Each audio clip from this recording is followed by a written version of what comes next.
Bueno, no os podéis perder el episodio de hoy. ¿A quién tenemos hoy aquí, Andrea?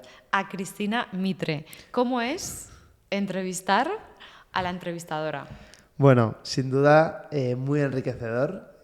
Nos ha contado qué ha sacado de los más de 300 invitados que ha tenido en su podcast, cuáles son sus innegociables, cómo empezó su club de mujeres que corren. Toda su trayectoria profesional, al final Cristina siempre ha estado a la vanguardia de los medios de comunicación, desde sus inicios hasta el día de hoy, y la verdad es que ha sido un auténtico placer contar con ella en nuestro podcast. Y bueno, mensajes muy potentes como que no hay que ser perfecto ni empezar muy grande, sino que los hábitos pequeños mantenidos en el tiempo, siempre y cuando sean buenos, son lo que te va a llevar a conseguir grandes cambios. Así que no os lo perdáis, Cristina Mitre en el podcast de Cobo. ¿Crees que correr puede cambiar la vida de una persona? Totalmente, yo soy el ejemplo. Yo que entrevisto a tanta gente y que me acerco a tanta gente, pues al final cojo aquello que a mí me funciona. Al final tenemos como tanta información de tantas cosas que te da un poco como de ansiedad de es que no hago nada bien, tengo que cambiar. Yo en los momentos que tengo mucho pico de estrés, donde más atención presto es en el descanso y en el sueño. Y lo vemos sobre todo con el tema de los adolescentes por culpa de las pantallas, ¿no? Que cada vez duermen menos. ¿Cuál es el proyecto que más te ha enseñado sobre ti misma? Mi madre siempre decía, no se puede construir la casa por el tejado. Pues esto es igual. ¿Cuántas comidas haces? ¿Cuántos vegetales comes? ¿Cuántas piezas de fruta? Si puedes soñarlo, ¿puedes hacerlo? No. Hay cosas que por mucho que las sueñes no las puedes hacer. Y no pasa nada. Una vez que ya das el primer cambio y el primer paso, luego todo es mucho más fácil. Hoy tenemos el placer de contar con una invitada excepcional, Cristina Mitre.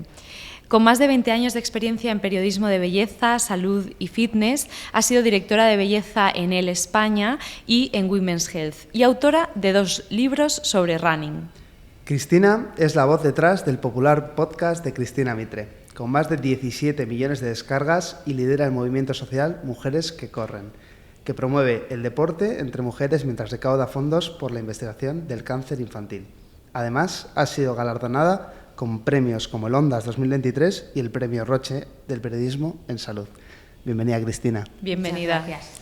Es una auténtica suerte, una maravilla, un privilegio tenerte a ti, que eres una de las inspiraciones por las que empezamos con el podcast y por las que empezamos también a divulgar y a un poquito querer traer a expertos para hablar de salud. Así que, bueno, decirte que es un privilegio y que esperamos que la gente te disfrute y te aproveche. Lo primero que me gustaría preguntarte es, un poco para entender tu trayectoria, que nos cuentes más sobre ti. ¿Qué 3 cosas que consideras esenciales compartir para entender cómo ha sido tu trayectoria profesional? Pues yo creo que, siempre lo digo, ¿no? Que la ilusión es mi motor, que a veces es una cosa muy positiva, porque no hay nada como ilusionarse con los proyectos, pero también hay que saber ponerle freno a ese ímpetu, porque además si eres poco asertiva, como me pasa a mí, que me cuesta decir que no, pues terminas cuando la ilusión es lo que te mueve y tienes dificultades para decir que no a cosas que son muy ilusionantes, terminas pues llenándote la agenda de cosas y con 50 millones de compromisos, ¿no? Te diría primero que es la ilusión, y eso es lo que me ha hecho, esa ilusión, esa motivación, que hay que también trabajársela un poco, ¿no? Creo que es lo que me ha llevado a ser capaz de desarrollar tantos proyectos. Te diría también que abrazar el cambio, ser capaz de adaptarme. Yo venía del mundo de las revistas femeninas, venía del mundo del papel, de ahí pasé a tener un blog, al mundo online, del blog pasé a tener un podcast. Ahora tengo un podcast, tengo una newsletter, sigo con mi blog, sigo con mi página web. Entonces yo creo, no sé qué será lo siguiente con la inteligencia artificial que está cambiando tanto las cosas, ¿no? No sé qué es lo siguiente que voy a hacer, pero probablemente pues en esta actitud de la ilusión y de probar cosas nuevas y de abrazar el cambio, pues abrazaré el siguiente cambio. Creo que esas son las 2 cosas que definen todo lo que he hecho, ¿no? He hecho cosas que me ilusionaban, cosas en las que creía, cosas que creía que eran importantes. Yo lancé Mujeres que Corren, porque cuando yo empecé a correr en 2009 me di cuenta que había muy pocas mujeres con mi perfil. O sea, había muchas, por supuesto que las mujeres ya corrían, pero había muchas mujeres de mi perfil, mujeres que no hacían deporte probablemente desde el colegio, y me parecía que correr era una cosa sencilla de acoplar en nuestra vida.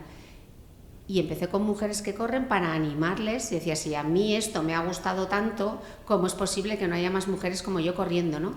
Entonces, Mujeres que Corren nació de esa inquietud y nació de esa ilusión de compartir, ¿no? Ese es uno de los ejemplos, y abrazar el cambio pues es exactamente igual.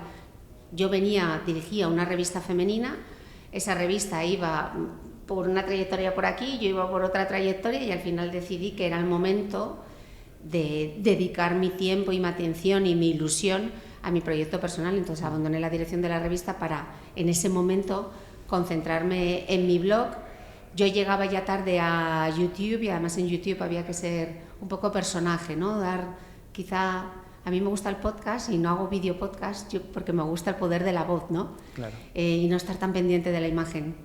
Yo llegaba tarde a YouTube, y como estaba tan enganchada al podcast, pues igual que estaba enganchada con el running y creé Mujeres que Corren, con el podcast estaba tan enganchada a la voz de aquellas podcasters a las que yo seguía, que dije, igual aquí también hay una oportunidad de contar las historias que yo cuento por escrito, contarlas en formato audio, ¿no?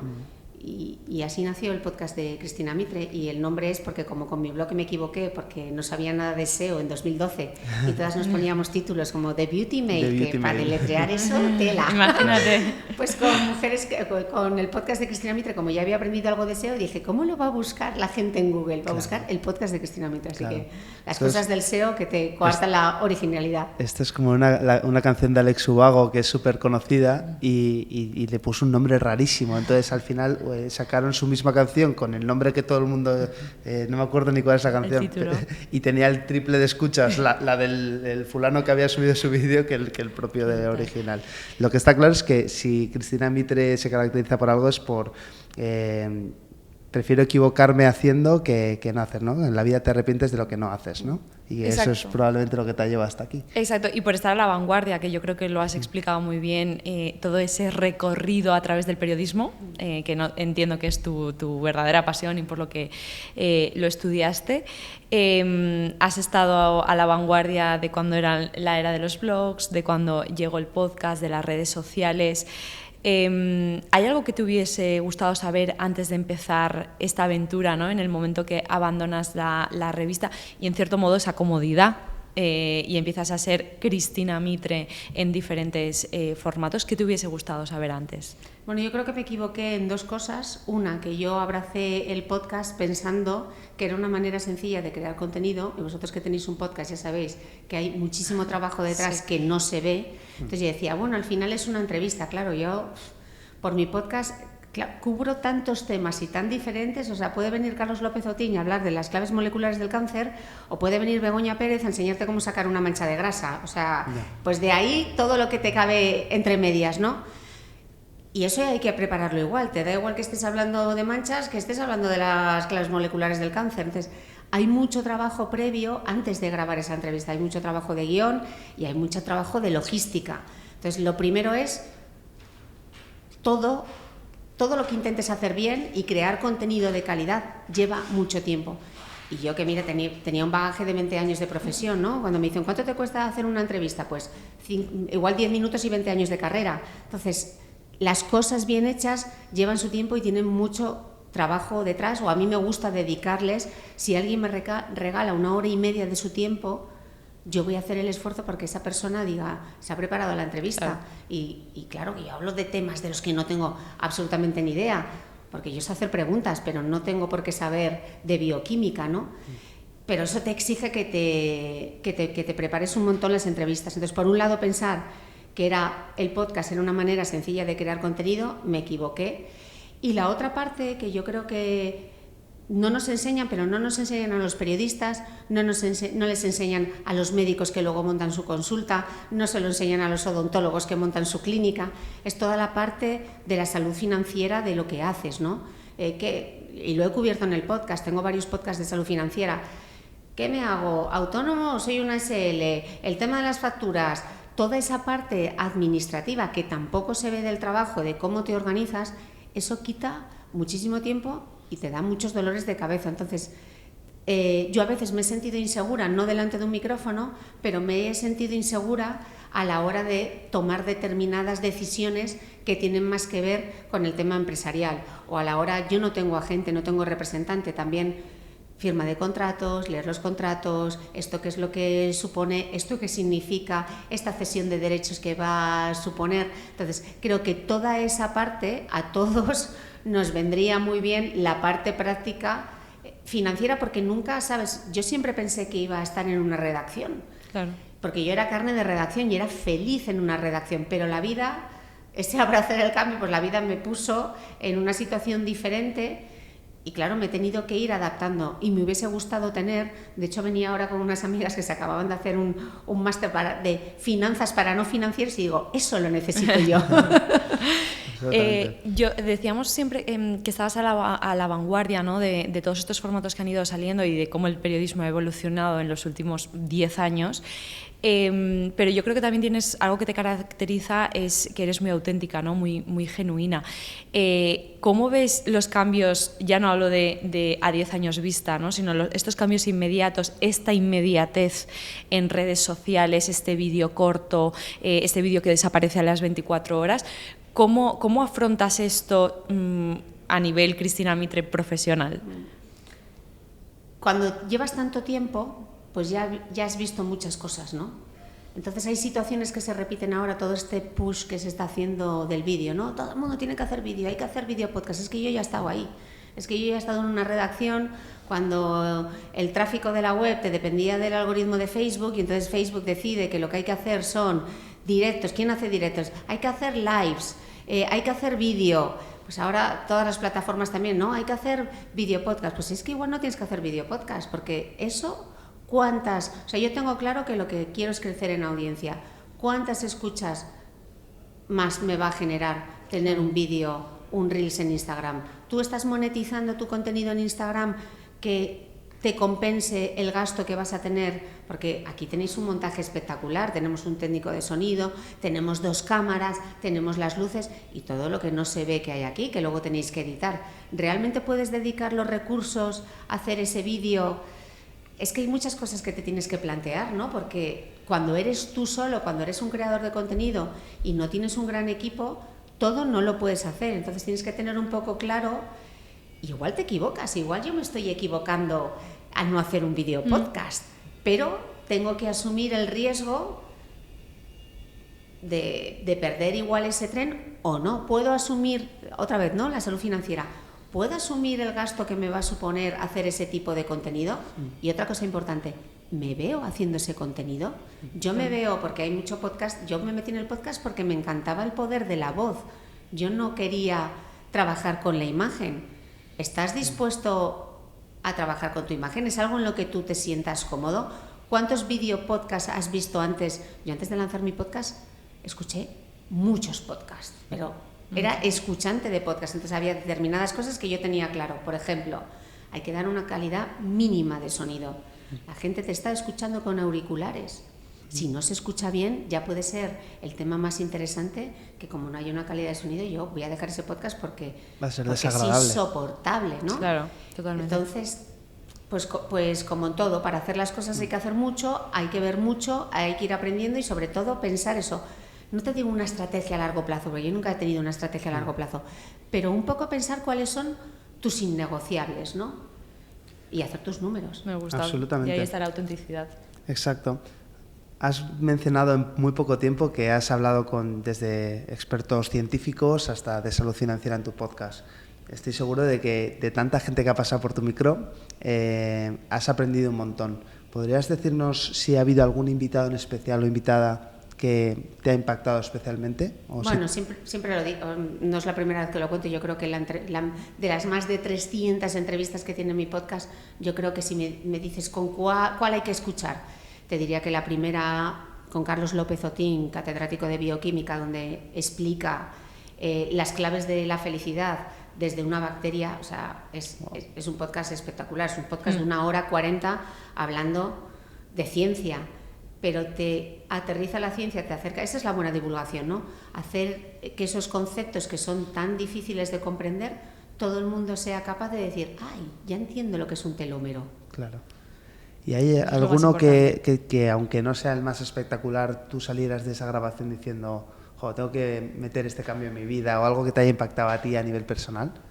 Al final de todos te llevas como un aprendizaje, pues desde los temas de nutrición de los que hablamos, incorporo muchísimas de las cosas que se hablan en mi podcast, ¿no? Si hablamos del sueño, pues yo ahora tengo como mi higiene, lo que se dice, la higiene del sueño, pues tengo como mi ritual, o sea, yo jamás me quito los móviles, siempre me quito los móviles, no voy con una tableta a la cama, siempre intento que sea como a la misma hora, sigo, pues esas son cosas que yo he escuchado en mi podcast. Luego hay muchas cosas que son anecdóticas, pero la importancia del entrenamiento de fuerza, que eso doy mucho la paliza, cualquiera que me escuche sabe lo importante que es entrenar la fuerza, y más en el caso de las mujeres, ¿no? ¿Cómo es de importante organizarte los horarios? Bueno, de cada divulgador yo creo que he ido cogiendo un poquito. Pues esto de aquí que me funciona. Al final tenemos como tanta información de tantas cosas que te da un poco como de ansiedad es que no hago nada bien, tengo que cambiar. Yo creo, yo que entrevisto a tanta gente y que me acerco a tanta gente, pues al final cojo aquello que a mí me funciona. Claro. Porque te pueden hablar de las claves de la productividad, que tienes que hacer las tareas más difíciles. Pues es que igual a ti no te funciona hacer las tareas más difíciles a primera hora de la mañana, o igual tú no eres una persona de mañana y tienes más energía por la tarde. O sea, yo por ejemplo necesito entrenar a primera hora de la mañana, porque si me pones a entrenar a las 7 de la tarde es que a mí me queda cero energía. Yo igual. Entonces, bueno, todo esto que nosotros contamos en el podcast no es para que a la gente le entre como FOMO o ansiedad de qué vida más poco sana.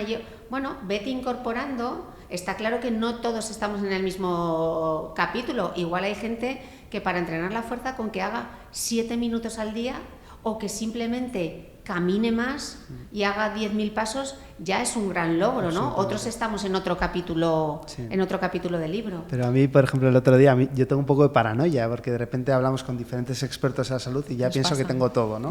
Entonces, el otro día uno decía, en varones jóvenes que hacen ayuno intermitente, ejercicio de fuerza, llevan una dieta baja en carbohidratos, pueden desarrollar resistencia a la insulina y acabar siendo prediabéticos. Y yo, joder, hago todo, hago todo. Y di la verdad, fuiste y te hiciste una analítica. Y me he hecho una analítica completa de hormonas, de hormonal, de absolutamente todo, porque al final digo, joder, estamos sometidos, o sea, al final te traes a tanta gente buena y aprendes tanto que al final te puede jugar una mala pasada o de pensar que estás mal, ¿no? ¿A ti no te ha pasado nada? No, yo no tengo hipocondria. No, porque si no, entonces ya pensaría, este síntoma que tengo igual. No. Yo veo lo que a mí me funciona, es como ahora, ¿no? Cuando vengo a Madrid a hacer cosas, llevo un reloj que me mide toda la actividad. O sea, es que estos días no quiero mirar. A mí lo que más me preocupa es, por ejemplo, el tema del sueño y la gestión del estrés, ¿no? Es que ni miro las estadísticas. Claro. Porque es que aunque me diga, tienes que descansar, y le digo, ¿en qué momento? Si es que esto parece el juego de la oca, o sea, voy de una cosa a otra y tiro porque me toca, ¿no? Entonces, yo creo que hay que adaptarlo y intentar hacerlo todo que se acople a tu vida, ¿no? Una cosa, o sea, tienen que ser hábitos saludables que tú poco a poco puedas incorporar, ¿no? La gente cuando le dices llevar una vida sana se piensa que tiene que hacer como el gran esfuerzo y el gran cambio, y al final lo que suman más son esas pequeñas cosas, esos pequeños cambios que pensar, voy a ir al gimnasio 4 veces por semana. Pues no, porque igual tu tiempo es que no te lo permite. Vale más que en tu casa te hagas una rutina con unas gomas de 7 minutos, pero que seas constante, que intentar ponerte un plan que va a ser imposible de cumplir, que lo único que va a hacer es frustrarte y que tires la toalla, ¿no? Lo que pasa es que a veces queremos como el cambio, porque parece que si no es grande, parece que no transforma, cuando esas pequeñas cosas suman más, sobre todo porque las estás repitiendo a lo largo del tiempo, ¿no? Hablábamos el otro día, Cristina está aquí en Madrid estos días porque ha grabado 2 episodios en directo con Amazon Music en el Teatro del Círculo de Bellas Artes, y Andrea y yo estuvimos el lunes escuchando a Nazaret Castellanos y hablaban de que la motivación además se olvida, ¿no? Es decir, eso fue muy heavy. Si tú intentas empezar muy grande, a ver cuánto te dura, ¿no? Es mejor meter eso en tu rutina y Sí, tienes que ir recordando y estoy completamente de acuerdo con Nazaret, ¿no? Cuando la gente me dice a mí, es que a ti no te cuesta. Y le digo, ¿cómo que no me cuesta? Me cuesta exactamente lo mismo que a ti, pero tengo que encontrar esa motivación, yo no tanto un por qué, sino un para qué, ¿no? ¿Para qué estoy haciendo esto? Pues esto lo hago porque me hace sentir bien, porque cuando cumpla 80 quiero salir del coche sin que nadie me ayude, porque quiero ser una mujer independiente, por todas esas cosas, ¿no? Entonces hay que encontrar esos pequeños para qué, que la motivación, no llevas un chute de motivación como si fueses un cohete. Exacto. Te la tienes que ir trabajando, pues tendrás como picos, ¿no? Y luego tendrás valles y habrá momentos cuando me preguntan ahora, ¿ya no corres? Y le digo, es que me resulta muy difícil correr en un sitio tan inhóspito como Dubái, con un clima que es difícil. Claro. Entonces, bueno, no corro tanto, pero lo que hago es, me voy a una clase de ciclo, me hago ahí mi cardio de mis 45 minutos y eso me permite que si luego quiero correr una carrera de 8, como voy a hacer ahora en noviembre en Barcelona, pues puedo correr la carrera, ¿sabes? No me he puesto un objetivo ya de correr una media maratón, una maratón.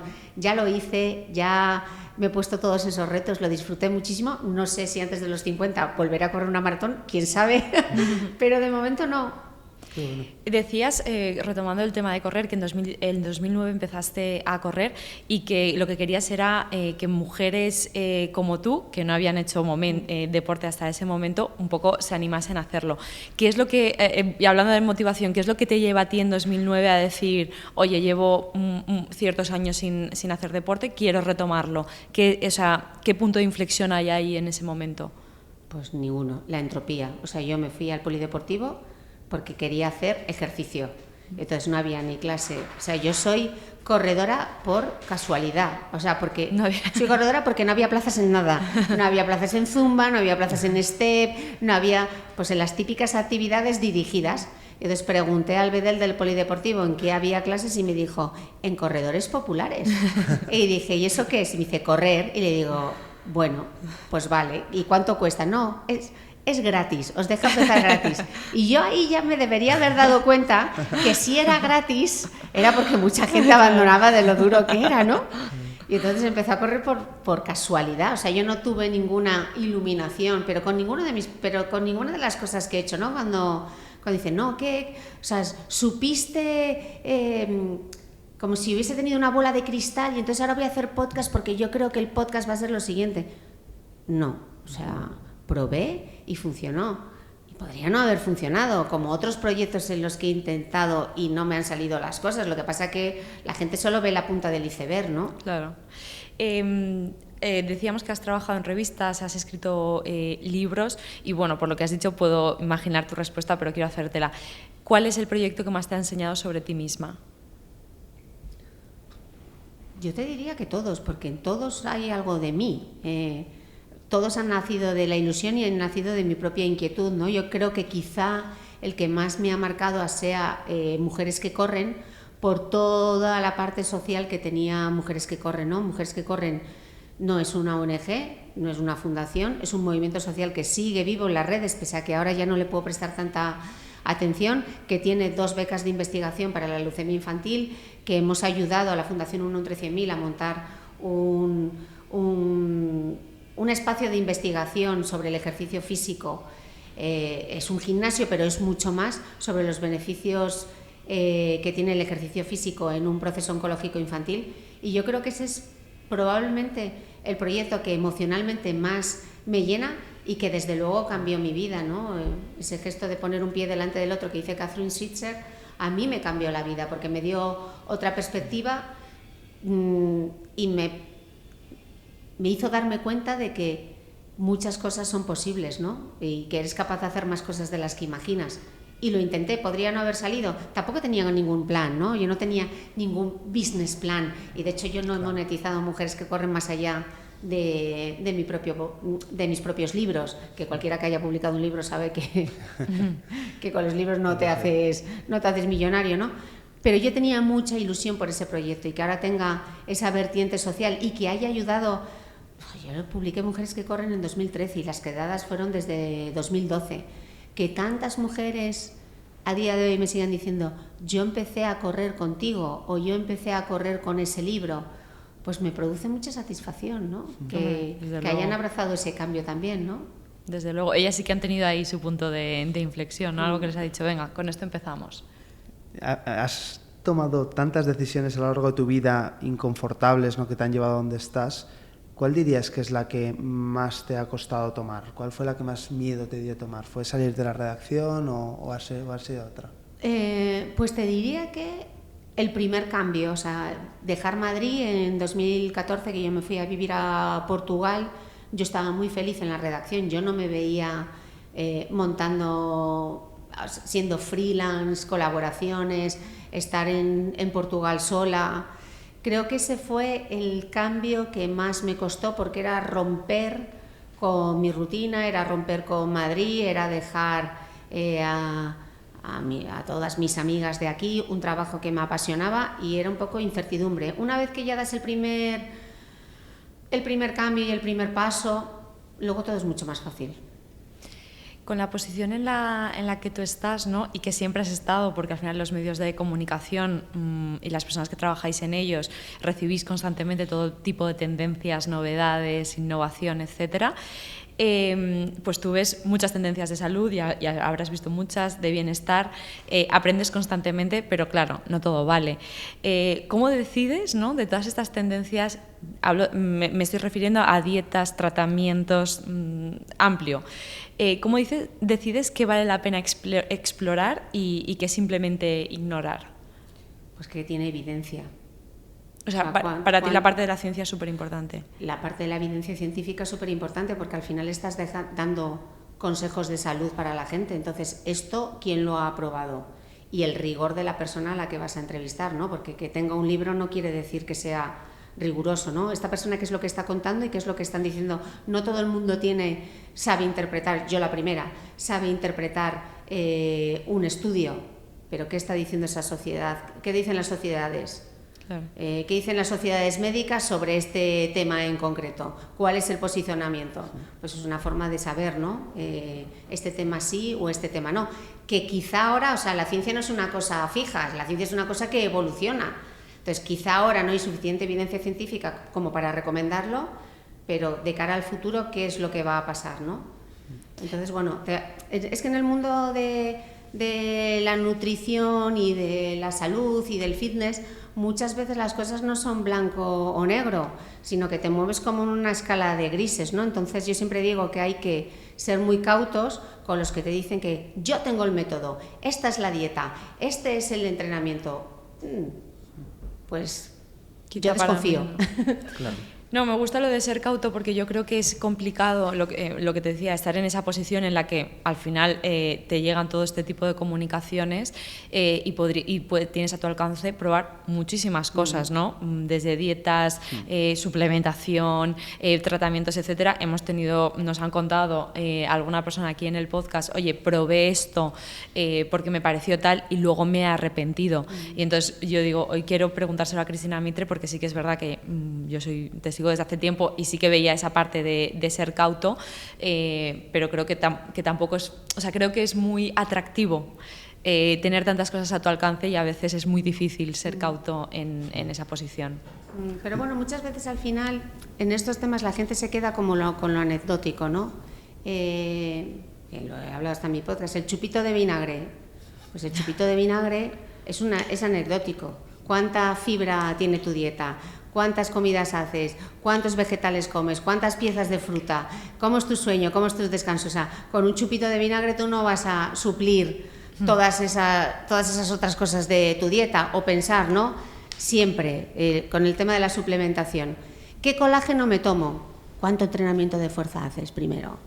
Claro. ¿Cuánto ejercicio haces? ¿Cómo controlas tú? O sea, a veces todos queremos como la fórmula mágica, ¿no? Como eso que nos ayude, pero es que todo tiene que como que trabajar en sinergia, ¿sabes? De nada vale que te tomes el suplemento si luego no tienes una higiene del sueño. O sea, ¿para qué te vale una melatonina si luego te metes en la cama con el iPad? Esto es súper importante. La Nosotros gente lo quiere vemos milagros. Exacto. Sí, y en cada podcast, a todos los profesionales que vienen, al final yo creo que algo que siempre comentamos Edu y yo después es, oye, todos acaban diciendo algo que es heavy, y es la importancia que tiene tener un estilo de vida saludable, una buena alimentación, practicar deporte, hábitos. hablamos mucho de fuerza, dormir bien, controlar el estrés. Digo, es que al final da igual si hablamos con un cardiólogo, con un oncólogo, con una periodista, da igual.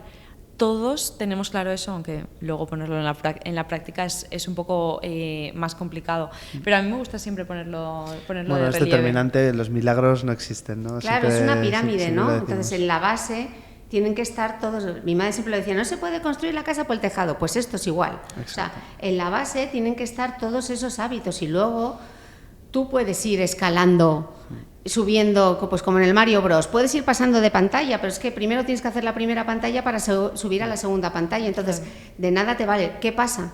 Que esos hábitos la gente se piensa que es mucho esfuerzo o le va a llevar mucho tiempo. Entonces, ¿qué hago? Bueno, pues el camino corto. Pues esto equivale a hacer este ejercicio pasaba con la electroestimulación. ¿Os acordáis de los chalecos de electroestimulación? Wow. Esto equivale a 3 horas de ejercicio. Pues no. Claro. No, pues pues como con todo igual, ¿no? Me tomo el chupito de vinagre y entonces ya, bueno, ya me puedo tomar el muffin, lo que me apetezca. Pues es que no funciona, tampoco funciona así, ¿sabes? Claro.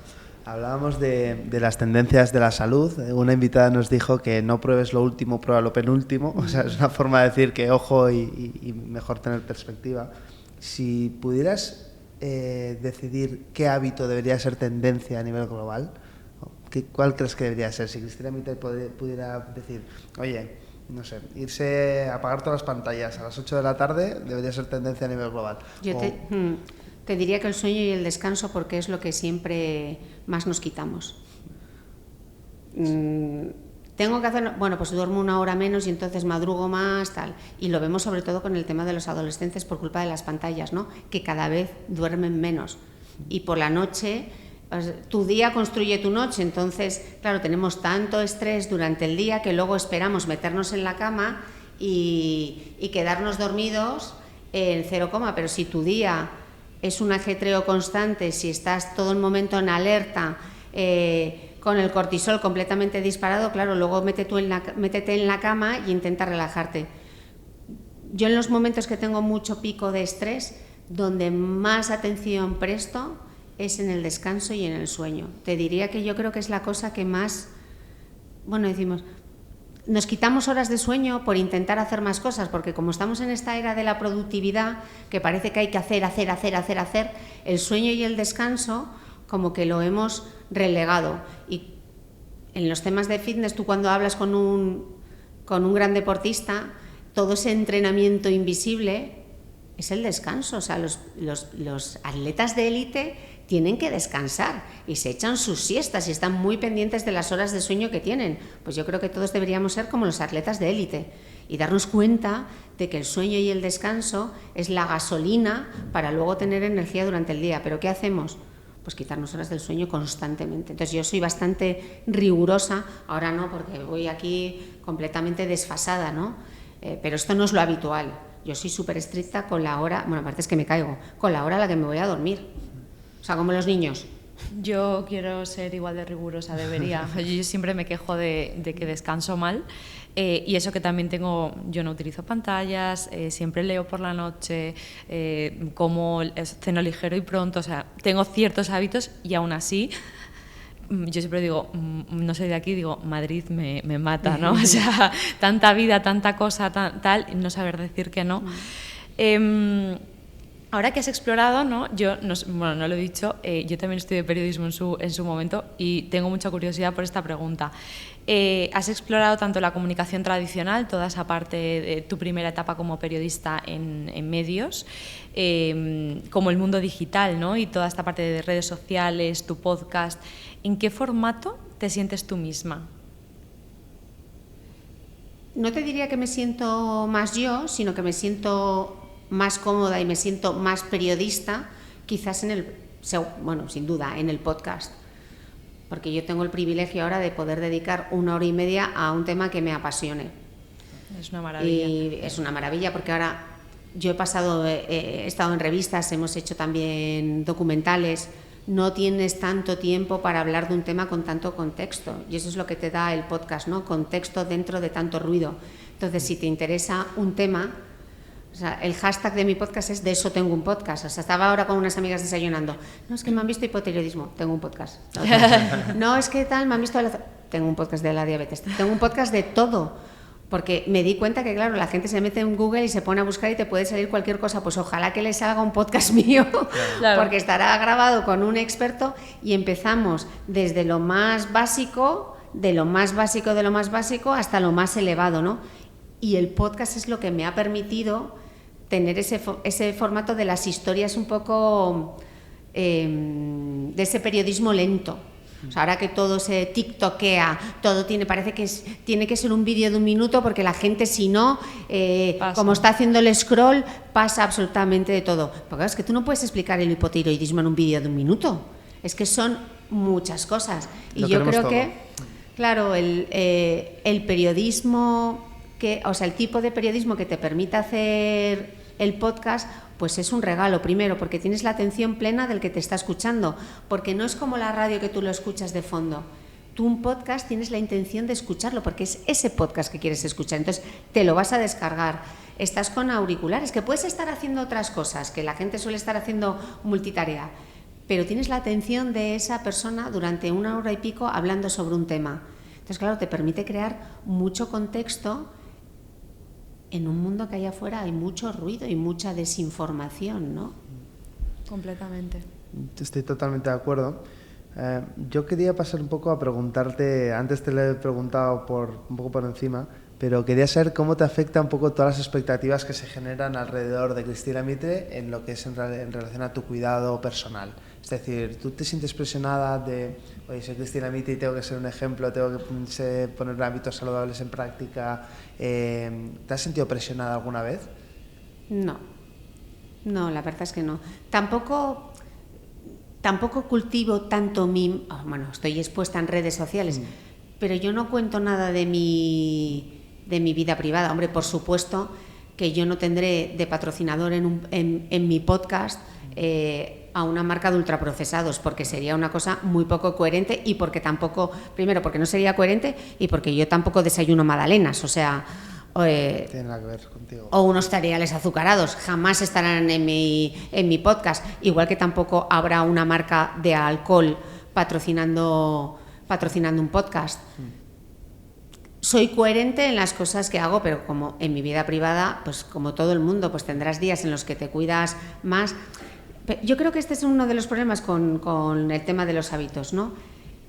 Una cosa es que eventualmente o de manera esporádica, pues como todo el mundo, consumas algo de alcohol, consumas azúcar, etcétera. Y otra cosa es que sea la norma.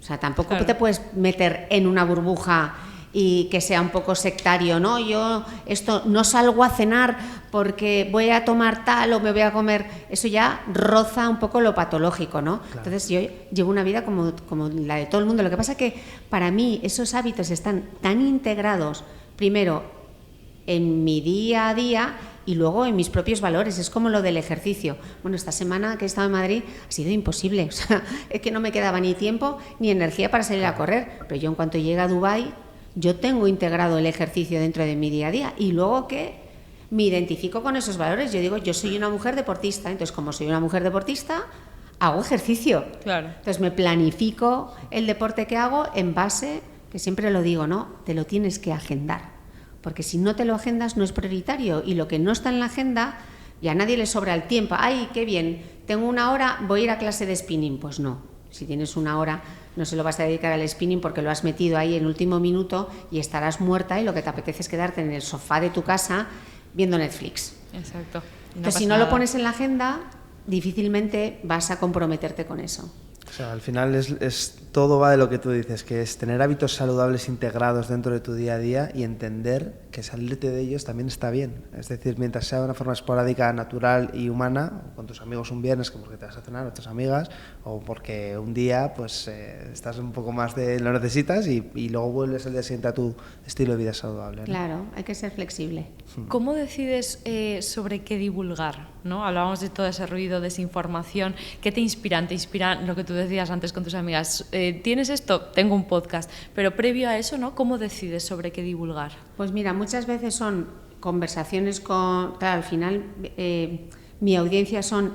Si me dicen, ¿por qué hablas en femenino? Y yo, pues el 90% de las que me escuchan son mujeres. Luego hay hombres que digo, qué bien... Ese 10% restante que escucha el podcast, que viene a los eventos y me dice, yo te escucho, y digo, pues qué alegría, ¿no? Porque que sepan de la menopausia también está bien. Exacto. Entonces, muchas veces son temas que a mí me interesan y que como sé que a mí me interesan, puede que a mi audiencia también le interese, pulsando también en mi entorno.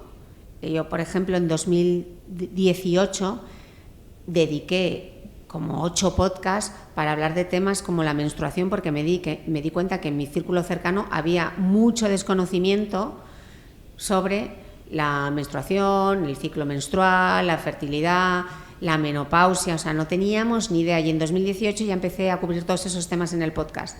Y luego yo tengo la fortuna de que abro el móvil, me meto en Instagram y tengo una comunidad de mujeres que están continuamente filtrándome. Primero dándome ideas con comentarios que dejan en los posts que hago, y luego mucho mensaje directo de Cris, necesitamos que hagas un podcast, por ejemplo, el lipedema. Y era un tema que no sabía ni qué era el lipedema, pero recibí tantos mensajes de tantas mujeres, Cris, necesitamos un podcast sobre el lipedema, que digo, bueno, pues aquí hay una pista. Voy a ver qué es esto del lipedema, porque si tantas me piden el lipedema será por algo. Entonces, mi propia audiencia muchas veces me propone muchos de los temas que aparecen en el podcast. Yo creo que ahora la fortuna es esa, que puedes pulsar cuáles son esos temas que pueden interesar en tu audiencia. Hay veces que acierto y a veces que no, pero también hago temas que considero que son importantes que haya un podcast sobre ese tema. Por ejemplo, ¿por qué es importante hacer testamento? Es uno de los podcasts que hemos hecho, porque es la típica cosa que no te planteas hasta que no te ves metida en un marrón así. Totalmente. Entonces dije, pues esto creo que tiene un podcast. Y hice un podcast de eso, que probablemente no es el podcast que más escuchas generen, pero cuánta gente me escribió planteándose qué razón. Nunca había caído en la cuenta de que este era un tema importante. O también me pasa muchas veces, y digo, misión cumplida, cuando me dicen, no me interesaba nada el tema, y me he escuchado el podcast y digo, ojo, pues para no interesarle 1 hora y media de podcast que se ha escuchado, digo, esto ha sido un buen tema, ¿no? Claro. Lo que es bueno es tener esa comunidad que al final hace que todo sea circular, ¿no? Que tú aportas tu conocimiento y tu iniciativa, pero que también te puedes beneficiar y acabar ayudando al resto de gente. Y esa escucha activa, que a mí me parece muy importante, porque al final el usuario, tú hablas de tus mecenas, ¿no? Los que te escuchan, los que te leen, etcétera, etcétera, que tú les des también esa importancia, al final es lo que hace que sea un win-win para ambas partes. A mí me gustaría, hemos hablado de que a veces la vida va muy rápido y pues no podemos cumplir esos hábitos que tenemos instaurados y que queremos cumplir. ¿Tú has sentido alguna vez que en tu vida esos cambios, ese frenesí te estaba alejando de tus prioridades? ¿Ha habido algún momento en el que pues esos viajes pues que te alteraban el sueño, el estrés, un poco las apuestas que todos hacemos por nuestra vida profesional? ¿Has notado alguna vez que te podía estar jugando? Bueno, no es la primera vez que lo cuento. Yo en 2015 sufrí una crisis nerviosa, o sea, un burnout de manual, y ese sí que fue un punto de inflexión, de plantearme dónde estaba, qué es lo que estaba haciendo, esa ilusión, ¿no?, de la que os hablaba al principio de la entrevista. Todas estas cosas que quiero hacer, es que igual no las puedo hacer todas a la vez y con la intensidad que lo quiero hacer, ¿no? Entonces, para mí eso sí que fue un momento de inflexión, sobre todo porque cuando pierdes la salud lo pierdes todo. Entonces, eso fue plantearme decir, pues igual tengo que bajar un poco el ritmo, mi nivel de exigencia y trabajar un poco mi asertividad y decir que no. Entonces, para mí ese sí que fue un punto de inflexión. Se dice muchas veces que dedicamos toda nuestra salud a conseguir pues prosperidad económica para luego poder pagar las enfermedades que vamos a tener en el futuro, ¿no? Entonces, no caigamos en eso y mantengamos la salud y sobre todo la automirada interior, ¿no? La mirada interior para ver si estamos bien y si estamos yendo por donde nos hace felices. Más allá de la comunicación, y yo que te sigo y lo he visto, por ejemplo, has lanzado de la mano de Gemma Herrerías algún cosmético, etcétera.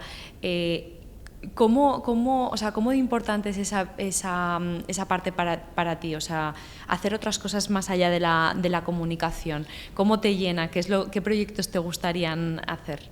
Bueno, pues ese proyecto con Gemma es increíble. Y también tampoco había ningún plan. Yo le dije a Gemma, claro, yo conocí a Gemma en 2017 cuando acababa de lanzar su primer producto de belleza, que era un aceite limpiador. Ahora tiene más de 33.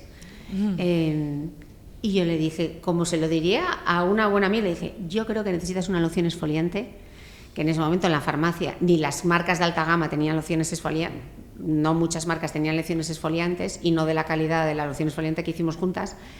Y dije, yo creo que debes hacer una loción exfoliante, pero yo no se lo dije en plan, vamos a hacer una loción exfoliante, yo le di la idea. Bueno. Y Gemma, que es tan trabajadora y tan generosa, se metió en el laboratorio y formuló la loción exfoliante.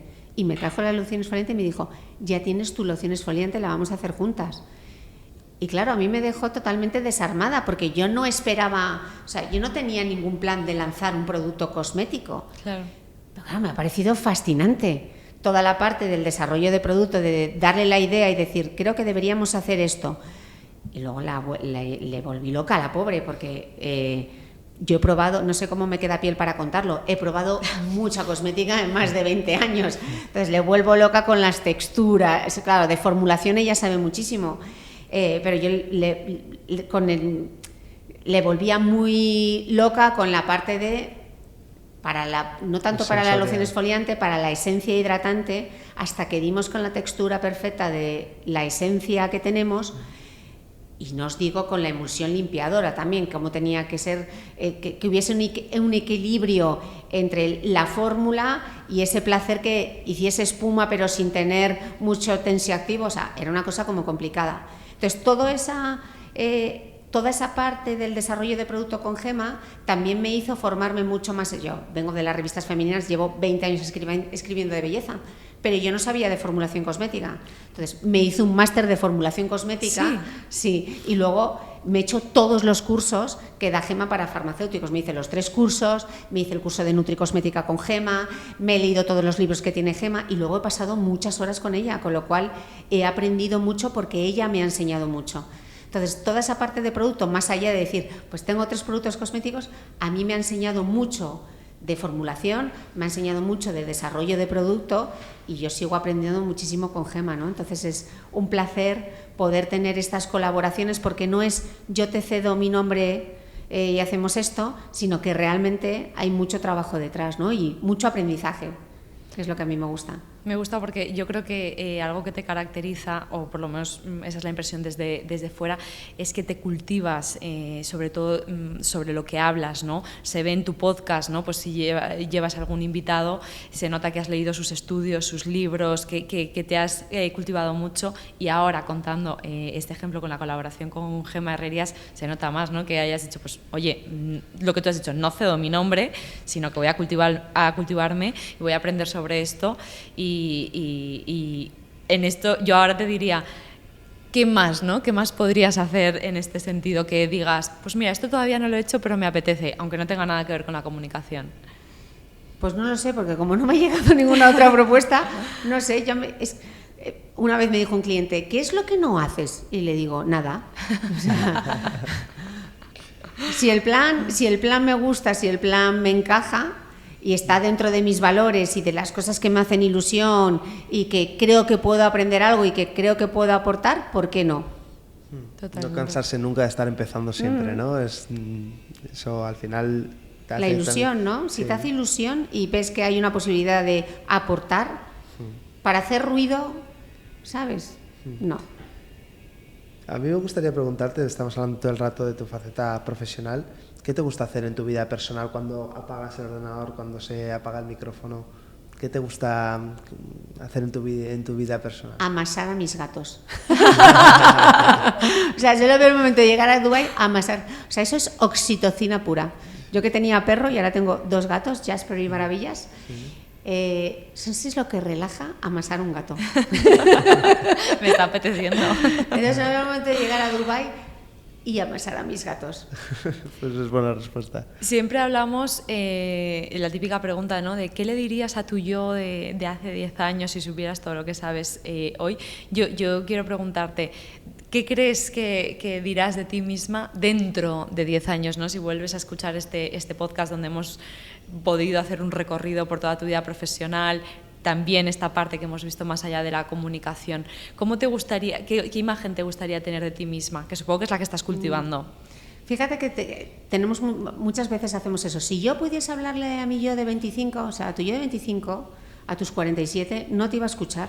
Así que no pierdas el tiempo pensando, si yo le hablase a mi yo, o sea, olvídate de eso. Yo con quien intento dialogar es con mi yo de 80 y decirle, lo estoy intentando hacer bien para que lleguemos bien a los 80, que lleguemos sobre todo con salud y más que nada con independencia, ¿no? Que yo creo que eso es lo que se nos olvida. Estamos como muy en el presente, en el ahora, etcétera, pero todo esto que estamos haciendo es para...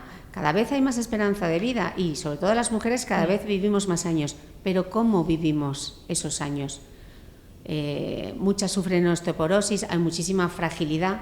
Yo quiero ser una mujer independiente. Entonces yo estoy más hablando con mi yo de 80. Muchas veces cuando entreno con mi entrenadora, con Carmen Bonet, le digo, tía, esto ya puede ser bueno.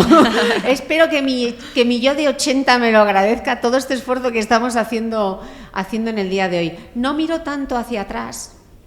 Yo prefiero mirar un poco hacia adelante. Y aparte que es que lo de atrás no lo puedes cambiar.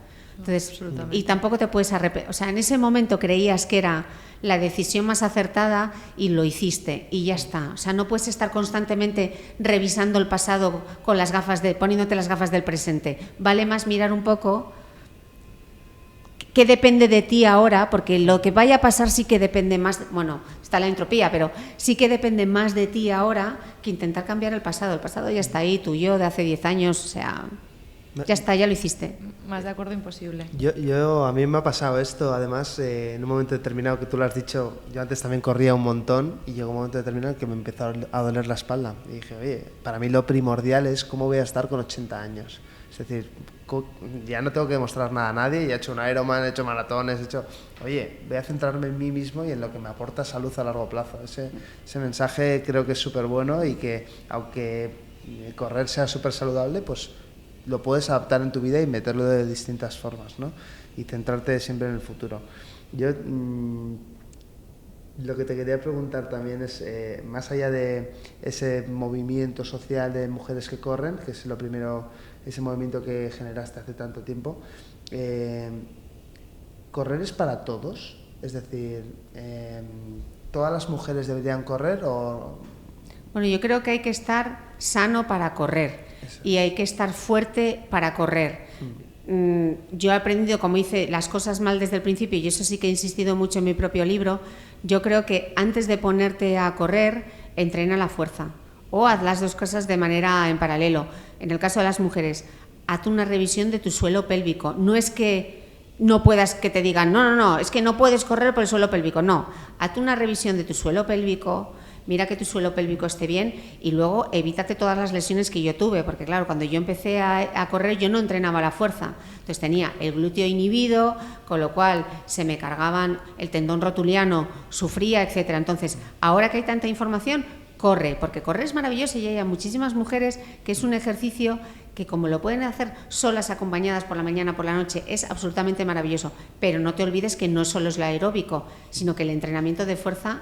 O sea, tienes que estar fuerte para correr, tienes que tener el glúteo desarrollado, los cuádriceps, los isquiotibiales. Entonces, bueno, que incluyas tus sesiones de fuerza, pero por supuesto que creo que el ejercicio, correr y todo es para todo el mundo, pero hay que hacerlo con cabeza. O sea, yo creo que se ha perdido un poco.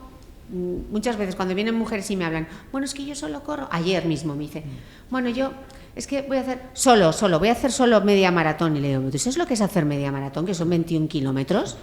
Eso es muchísimo.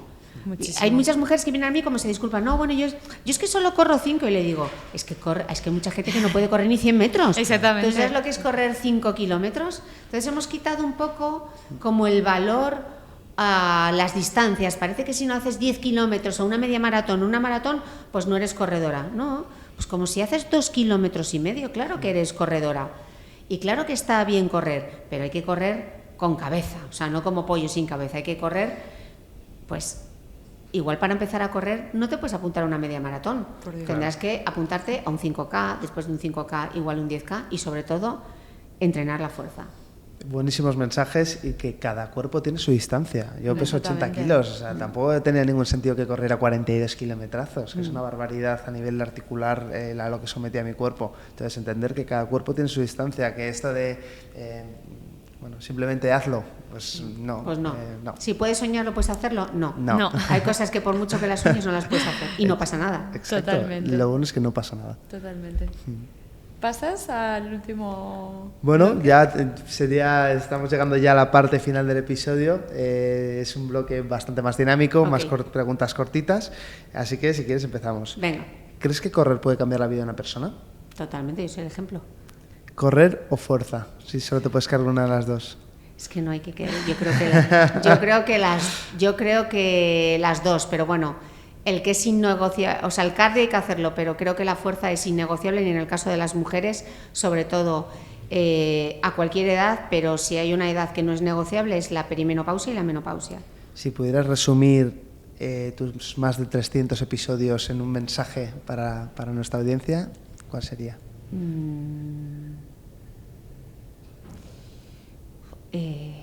Es complicado, pero... Vivir mejor.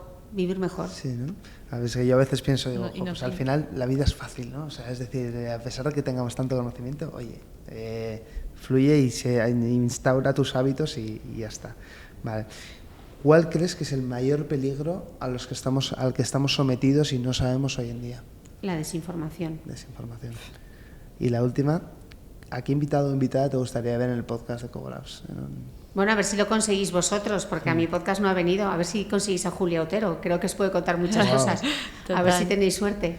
Pues nos apuntamos a Julia. Ojalá.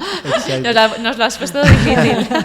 Bueno, pero sin duda sería una grandísima invitada para Desde nuestro luego podcast. Que sí. Bueno, hemos llegado a la parte final del episodio. Darte las gracias, Cristina, Gracias a vosotros. por hacer malabares, por estar aquí, por compartir toda tu experiencia. Creo que la gente la habrá disfrutado y que nosotros también. Muchas gracias a vosotros, un placer. Gracias. Nos vemos en el siguiente episodio. Chao.